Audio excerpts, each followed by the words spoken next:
The new coronavirus presents a great threat to the world. The world is racing to produce a vaccine for COVID 19. Before understanding vaccine, let us try to understand how our immune system works. Immunity could be of two types, innate or acquired. Innate immunity is present from birth, while the acquired immunity is developed during one's lifetime. This acquired immunity could either be active or passive. Active immunity is developed after you are exposed to the infection or from a vaccine. Passive immunity is basically when you acquire it from someone else.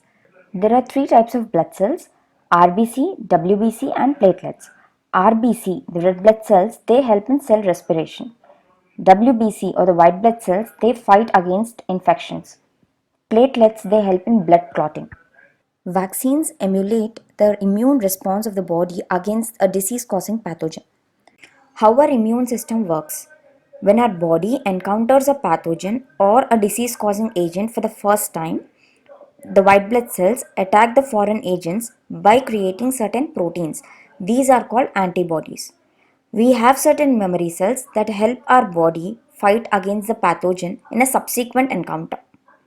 The B lymphocytes and the T lymphocytes help in this. B lymphocytes produce antibodies.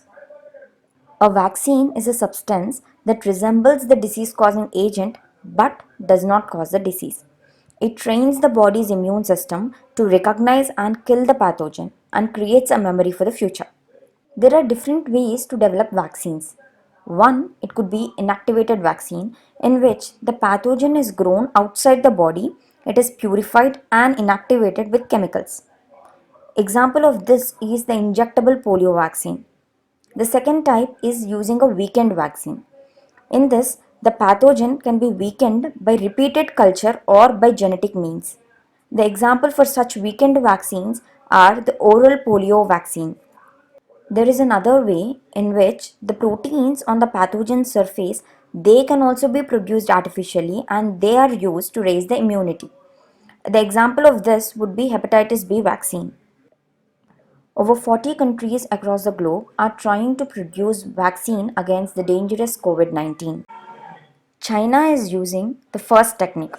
An inactivated vaccine is being developed in China called Sinovac using the purified COVID-19 virus that is killed with formaldehyde. USA is using the third technique. In this, a live attenuated vaccine is being developed using a genetically engineered COVID-19 virus. This is called the mRNA 1273 vaccine.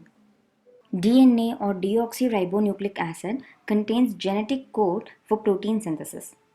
mRNA or the messenger RNA is a single-stranded molecule that is required for converting the DNA code into proteins.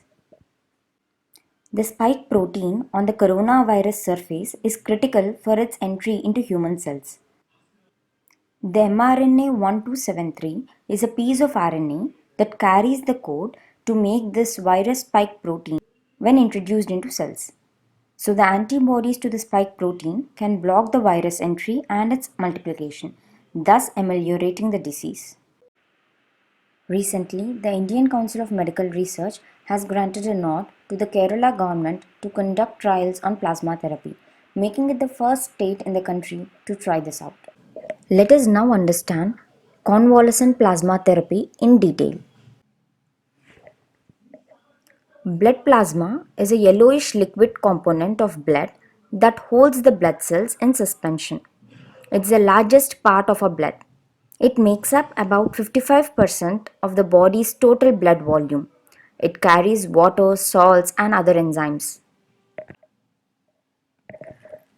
The idea behind this therapy is that immunity can be transferred from a healthy person to a sick using convalescent plasma. Convalescent plasma refers to plasma from the recovered COVID-19 patients. In this therapy, the blood is drawn from a person who has recovered from the disease and the serum is separated and screened for virus neutralizing antibodies. Once a person has had the virus and recovered, that person has developed antibodies that will stay in their blood waiting to fight the same virus if it returns.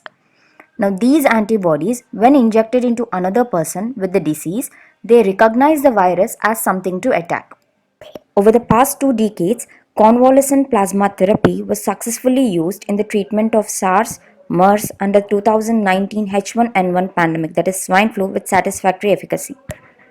Since the virological and the clinical characteristics share similarity among SARS, MERS, and COVID 19, the convalescent plasma therapy might be a promising treatment option for COVID 19 rescue. There are multiple stages in the development of vaccine. First, the genome of the pathogen is mapped. Then, experiments are conducted to produce antibodies or vaccines. Animal trials followed by human trials are conducted. The vaccine is sent for regulatory approvals, and only after that, manufacturing of these drugs on large scale is done. Thus, a considerable time is involved in producing and using these vaccines to treat the disease. With this, we come to an end of this discussion. Thank you.